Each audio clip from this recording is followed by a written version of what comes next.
आज के अध्याय का नाम है संगति का प्रभाव। इस अध्याय के अंतर्गत लिखते हैं, मनुष्य के स्वभाव में भली और बुरी दोनों ही प्रकार की प्रवृत्तियां हैं। शिक्षा, संस्कार और वातावरण जिन प्रवृत्तियों को आकर्षित आमंत्रित करते हैं, वे ही प्रवृत्तियां बढ़ती और फलती फूलती हैं।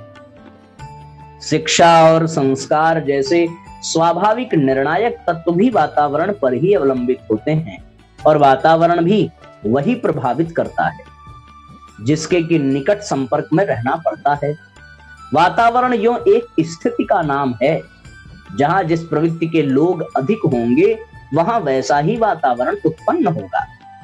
इन अर्थों से मनुष्य का स्वभाव इस बात पर निर्भर करता है कि वह कैसे व्यक्तियों का साथ करता है। दृढ़ संकल्पी और निष्ठावान व्यक्तियों की बात अलग है, अन्यथा लोग अपने निकटवर्ती व्यक्तियों और परिस्थितियों से प्रभावित होकर ही कोई क्रियाकलाप या गतिविधियां अपनाते हैं।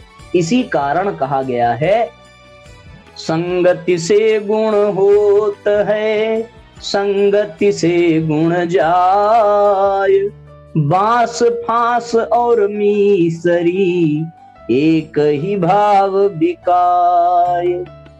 जैसे लोगों के साथ रहना पड़ता है, जिनका निकट संपर्क मिलता है, उनके गुण ही सबल होकर व्यक्ति को अपने समान बना लेते हैं। मिस्री की डली में पड़ी हुई बांस की फांस भी मिस्री के ही भाव बिक जाती है। व्यक्ति निसर्गतः तो अपना कोई बना बनाया व्यक्तित्व लेकर नहीं आता। बचपन में भी उसे जिस तरह के व्यक्तित्व की संगत मिलती है, वह वैसे ही हाव भाव और रीति नीति अपनाता है। वही आदतें आगे चलकर अपने स्वरूप अनुरूप स्वभाव के लोगों को खोज लेती हैं और वैसी प्रवृत्तियां अपनाती हैं। परिस्थितिवश अच्छे लोग भी जब बुरे वातावरण में फंस जाते हैं, तो व्यक्तित्व में अपेक्षित दृढ़ता न होने के कारण अच्छे स्वभाव के लोग भी बुरी आदतें सीख लेते हैं। उदाहरण के लिए नशेबाजी को ही ले। नशे में न कोई जायका होता है और न ही कोई आवश्यकता उपयोगिता रहती है, फिर भी लोग क्यों नशा करते हैं? 100 में से 99 लोग अपने नशेबाज यार दोस्तों के आग्रह पर बीड़ी सिगरेट का कश लेते हैं। फिर धीरे धीरे ये आदत उनके स्वभाव में इस कदर रच पच जाती है कि छोड़े नहीं छूटती। नशे की तरह ही जुआ खेलना, गाली गलौज करना, निठल्ले बैठना, मुफ्तखोरी करना, समय बर्बाद करना, फैशन में रहना आदि कितनी ही ऐसी दुष्प्रवृत्तियां हैं जिन्हें व्यक्ति अपनी मित्र मंडली में रहकर ही सीखता है।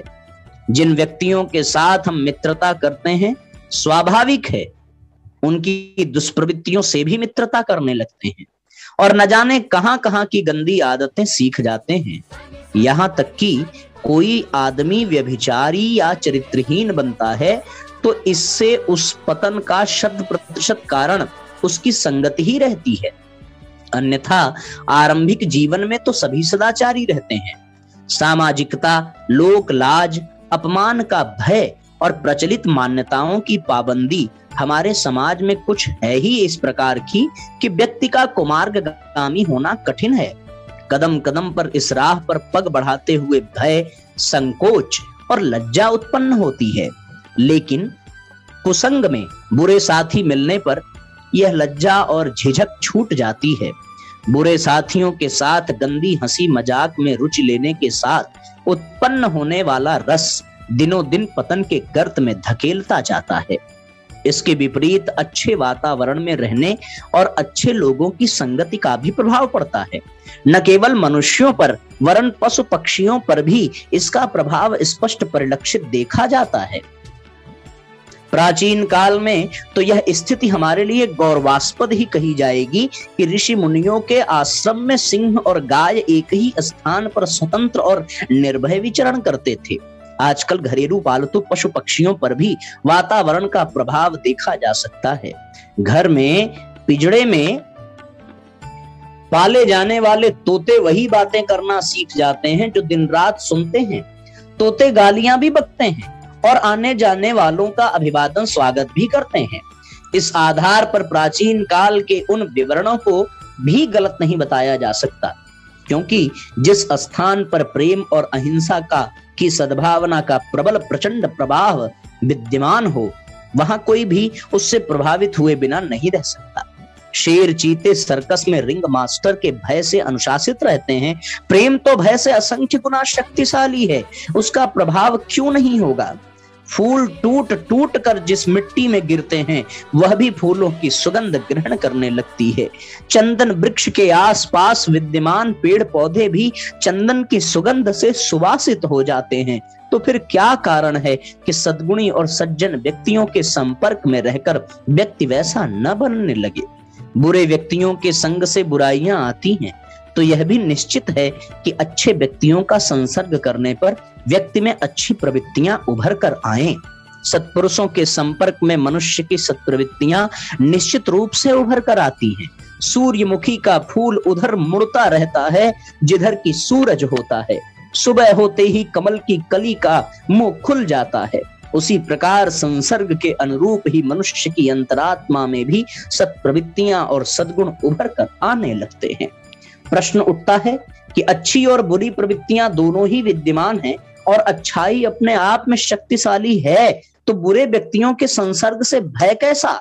यह ठीक है कि सत तत्व सामर्थ्यवान और शक्तिशाली है, पर उसकी सामर्थ्य व्यक्ति के अपने आत्मबल के द्वारा ही विजयी या विजित होती है। शस्त्र अच्छे हों, पास में बंदूक के स्थान पर बढ़िया राइफल हो, चलाना भी आता हो, पर वक्त पड़ने पर हाथ पैर फूल जाए और साहस जवाब दे जाए, तो अकेली बंदूक या राइफल क्या कर लेगी। हमारा स्वभाव लाख अच्छा हो, लेकिन इतना आत्मबल न हो कि बुरे व्यक्तियों से प्रभावित रह सकें, तो वही प्रवृत्तियां हम पर ही हावी हो जाती हैं। इसलिए संगति से होने वाले प्रभाव के महत्व को जानकर हमें अपना संपर्क बुरी आदतों और बुरे स्वभाव के व्यक्तियों से नहीं रखना चाहिए। अतः आवश्यक है कि अपने संगी साथियों का चुनाव करते समय विश्लेषण करें और समझ बूझ कर ही मित्रों का चुनाव करें। कुसंगत से बचना और अच्छे लोगों के साथ से लाभ उठाना ही सत् प्रवृत्तियों को विकसित करने का एकमात्र उपाय है। इस ओर उपेक्षा तनिक भी नहीं करनी चाहिए। अपना संपर्क दुष्ट और दुराचारी लोगों के साथ बन गया है, तो उसे छोड़ने में जरा भी प्रमाद या लापरवाही नहीं करनी चाहिए। और सज्जनों से अपना संपर्क है तो उसे घनिष्ठ बनाने के लिए शक्ति भर प्रयत्न करना चाहिए। अद्भुत अध्याय है साथियों। गांधी जी के सामने डाक का ढेर लगा था। वे आए हुए प्रत्येक पत्र को ध्यान से पढ़ते जाते और जो हिस्सा कोरा होता उसे कैंची से काट कर अलग रखते थे। एक सज्जन वहीं पास में बैठे थे और बहुत देर से गांधी जी को कागज काटते देख रहे थे। उन्होंने बहुत आश्चर्य से पूछा, मैं ये जानना चाहता हूं कि आप इन कतरनों का करेंगे क्या। गांधी जी बोले, मुझे जब पत्रों के उत्तर देने होते हैं तब मैं इन्हीं कतरनों का उपयोग करता हूं। यदि ऐसा न करूं तो ये कागज बेकार हो जाएंगे और इससे दो प्रकार की हानियां होंगी। एक तो अनावश्यक खर्च की वृद्धि हो जाएगी और दूसरी राष्ट्रीय संपत्ति नष्ट होगी। जिस देश में जितनी वस्तुएं होती हैं वे सब उस देश की संपत्ति मानी जानी चाहिए। हमारा देश निर्धन है, ऐसी स्थिति में हमें संसाधनों का दुरुपयोग नहीं करना चाहिए। बड़ा गजब का संदेश है साथियों। तो इस तरीके से आज के सत्र का, आज के अध्याय का हम सब विराम देते हैं और अपने जीवन में श्रेष्ठ लोगों का संग करें, गलत लोगों के संगत से बचें और साथियों कोई भी वस्तु हो उसका सदुपयोग करें, दुरुपयोग न करें, चाहे वो अपनी हो चाहे वो दूसरा। आजकल तो लोग कहते हैं भैया ये सरकारी माल है। अरे सरकारी माल है महाराज, तब तो उसकी चिंता करना, उसकी सुरक्षा करने का कर्तव्य और भी बढ़ जाता है ना। तो इसलिए हम सब इसकी व्यवस्था बनाएं और इससे प्रेरणा लें। सभी साथियों को बार बार प्रणाम, आप सबको नमन वंदन। सबका दिन मंगलमय हो। शाम को ठीक 8 बजे भेंट होगी। तब तक के लिए हंसते रहिए, मुस्कुराते रहिए, प्रसन्न रहिए, गुनगुनाते रहिए और फिर एक दूसरे को अलविदा कहते हैं। नमस्तुभ्यम नमस्तुभ्यम।